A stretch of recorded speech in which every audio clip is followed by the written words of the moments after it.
अस्सलाम वालेकुम नाजरीन। पाकिस्तान तहरीक इंसाफ की जानिब से 24 नवंबर को इस्लामाबाद की तरफ जो मार्च का ऐलान किया गया था, उसका क्या हशर हुआ, उसके नताइज क्या निकले, उस धरने के नतीजे में पाकिस्तान तहरीक इंसाफ किस तरह टूट फूट का शिकार हुई। और एक बात तो बिल्कुल वाज़े हुई कि तहरीक इंसाफ के अंदर नज़्म व ज़ब्त का एक बहुत बड़ा फुकदान था, एक बहुत बड़ा कम्युनिकेशन गैप था।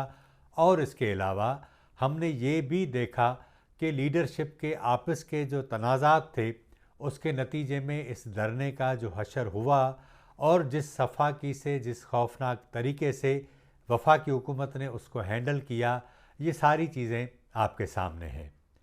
26 नवंबर की रात को डी चौक में जो एक ग्रैंड ऑपरेशन के ज़रिए पाकिस्तान तहरीक इंसाफ के धरने को जिस तरह मुंतशिर करने का एक प्लान था, हुकूमत उसमें कामयाब तो हुई, लेकिन उसमें जो सबसे बड़ी बात थी वो ये थी कि पाकिस्तान तहरीक इंसाफ उसके बाद ये दावे करती रही कि उसके सैकड़ों कारकुन इसमें शहीद हुए हैं। और इसी तरह जो पीटीआई ने दावे किए थे उसमें अली अमीन गंडापुर की जानिब से सैकड़ों कारकुनों का था, किसी ने 273 कहे, किसी ने 100 कहे, किसी ने मुख्तलिफ फिगर दिए, लेकिन जो बात चलती रही यानी इंटरनेशनल मीडिया में, वो 10 से 12 लोगों की हलाकत की खबर थी। और इसी तरह फोर्सेस के जो जवान थे वो भी इसी धरने के नतीजे में शहीद हुए। ये सारी चीज़ें अब आपकी नज़र से गुजर चुकी हैं, लेकिन आज जो सबसे अहम बात थी वो ये थी कि पाकिस्तान तहरीक इंसाफ के चेयरमैन बैरिस्टर गौहर ने इमरान खान से आज अडियाला जेल में मुलाकात की। उनके साथ पार्टी की दीगर क़यादत भी थी। ये मुलाकात काफ़ी देर जारी रही। मुलाकात के बाद बैरिस्टर गौहर ने आज मीडिया से बातचीत करते हुए कुछ नए हक़ाइक़ का इंकिशाफ किया। वो हक़ाइक़ इस हवाले से बड़े अहम हैं कि अली अमीन गंडापुर और पार्टी की दीगर क़यादत की जानिब से जो कारकुनों की हलाकत के बारे में और उनकी तादाद के बारे में जो मुख्तलिफ दावे किए गए थे, उन सब को बैरिस्टर गौहर ने यकसर मुस्तरद किया और उन्होंने कहा कि हमारे 12 कारकुनों को शहीद किया गया है। उनके नाम क्या हैं, इस हवाले से अभी कोई तफसीलात सामने नहीं आई, लेकिन इंटरनेशनल मीडिया ने जो हक़ाइक़ और जो तादाद रिपोर्ट की थी, बैरिस्टर गौहर की जानिब से जो तादाद बताई गई है, उसमें अब कोई इतना बड़ा ज़्यादा फ़र्क नहीं है। एक तो बात ये तय हो गई कि पाकिस्तान तहरीक इंसाफ ने ये अब तस्दीक कर दी है, कबूल कर लिया है कि उनके 12 कारकुनान शहीद हुए हैं। इसके अलावा जो दूसरी सबसे बड़ी बात थी वो ये थी कि इमरान खान साहब ने आज पीटीआई की इस क़यादत को अहकामात जारी किए हैं कि अब वो कौमी असम्बली में जाएं, सेनेट में जाएं और वहाँ जाकर ये बात रखें और इस फोरम के ज़रिए पाकिस्तान के अवाम को बताएं कि हमारे साथ हुआ क्या है।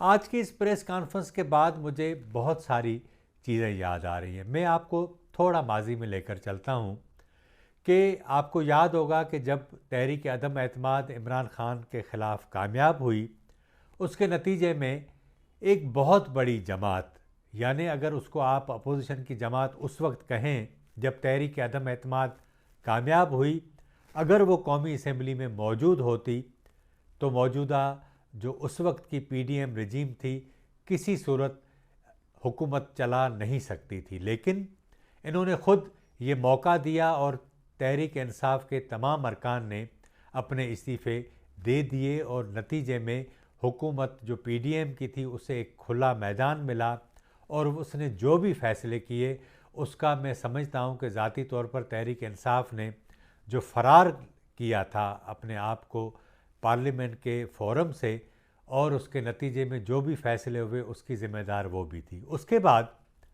पंजाब की हुकूमत, जहाँ उनकी अपनी हुकूमत थी, एक बड़ी अक्सरियत थी, उसको भी तहरीक अदम एतमाद के ज़रिए हटाया गया। उससे पहले पख्तूनख्वा की हुकूमत भी ख़त्म कर दी गई। पाकिस्तान की जो सोसाइटी है, जो मुआशरा है, मुझे नहीं मालूम कि पाकिस्तान की सियासी क़यादत दूसरों को जो दूसरी जमातें हैं उन्हें तो अंदाज़ा है कि ये कोई इनकलाबी सोसाइटी नहीं है।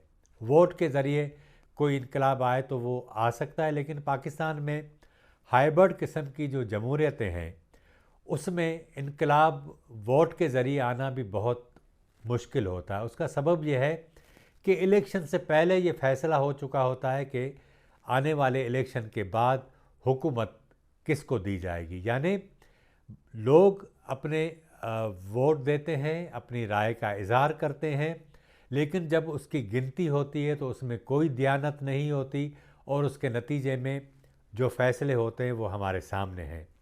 8 फरवरी को जो इंतखाबात हुए ये उसकी एक बहुत बड़ी मिसाल है। यानी इस बार पाकिस्तान की तारीख में हमने देखा था कि किस तरह इमरान खान के वोटर्स ने इमरान खान का न सिर्फ साथ दिया, उसके उम्मीदवारों को वोट किया। हालांकि सुप्रीम कोर्ट की तरफ से उस तंजीम से उसका निशान वापस ले लिया गया, उसकी शनाख्त छीन ली गई। उसके बावजूद जितने भी उसके उम्मीदवार थे उनका स्टेटस आज़ाद का रहा। किसी को मूली, किसी को गाजर, किसी को बैंगन, किसी को जूते, इस तरह के इंतखाबी निशानात जो हैं वो अलाट किए गए।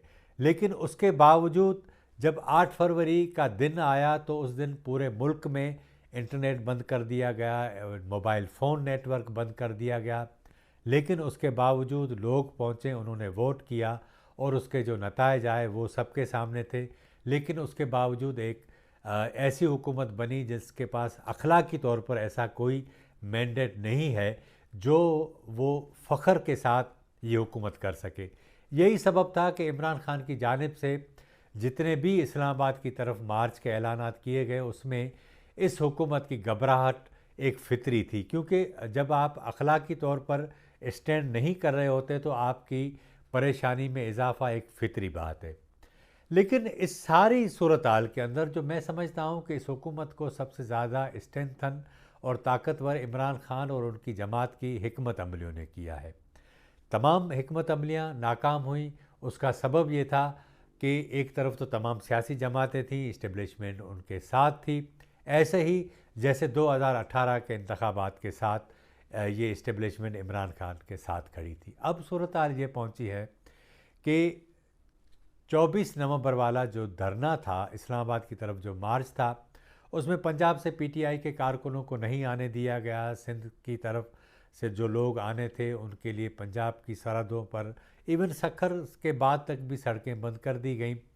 तमाम जो है वो रास्ते सील करने के बावजूद पख्तूनख्वा में अली अमीन गंडापुर की सरबराही में ये मार्च इधर आया और उसके बाद जो कुछ हुआ वो आपके सामने है। लेकिन यहाँ मेरे कहने का मकसद ये है कि इससे पहले पीटीआई जिस तरह के दावे करती रही अपने कारकुनों की हलाकत के हवाले से, इस बार जब उसी के ही चेयरमैन ने सैकड़ों हलाकतों को अब सिर्फ 1 दर्जन हलाकत के तक महदूद कर दिया है, तो आप अंदाज़ा लगा सकते हैं कि कितना बड़ा कम्युनिकेशन का गैप है। सियासी जमातें एक तंजीम के साथ चलती हैं, लेकिन जब तंजीम न हो और आप सिर्फ एक ऐसे शख्स पर अपना इन्हिसार बढ़ा दें जो ख़ुद जेल में हो, सख्तियाँ उसके ऊपर ज़्यादा हों, तो उसका नतीजा यही होता है जो 26 नवंबर को पीटीआई के साथ हुआ, उसके कारकुनों के साथ हुआ। अब सूरत-हाल ये है कि आने वाले दिनों में पीटीआई को मज़ीद 6-7 माह का इंतज़ार करना पड़ेगा। जो बदमज़गी, जो बेएतमादी पैदा हुई है पार्टी के अंदर, उसको जो है वो बहाल करना होगा। लेकिन इस अरसे के दौरान पख्तूनख्वा की हुकूमत कितना अरसा चलती है, यहाँ ये एक बहुत बड़ा सवाल होगा। आज के प्रोग्राम में इतना ही। हमारे चैनल को सब्सक्राइब करें, लाइक करें, शेयर करें और अपनी राय का इज़हार ज़रूर करें। मुझे इजाज़त दें। अल्लाह हाफ़िज़।